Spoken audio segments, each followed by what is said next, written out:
ढेंकानाल अलसुआहाटे D Hansraj rice mill एक परित्यक्त कांथटी हठात भुशुड़ी पड़ू से परिवा बिकुवा 4 जन घटनास्थल में मृत्यु घटी और 5 जन गुरुतर अवस्था स्थानीय डाक्तखाना भर्ती कर आज रविवार हाट दिन हो बेपारी मैंने सेठारे परिवा बिक्री करुले। स्थानीय पुलिस घटनास्थल में पहुंची अनुसंधान करुछि।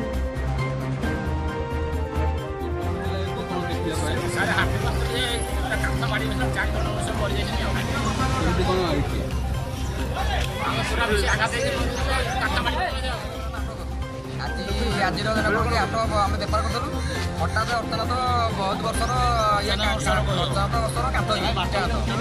सदन गड़ी पड़ा लोक 40 स्पट बेपारी 40 स्पट आज आघात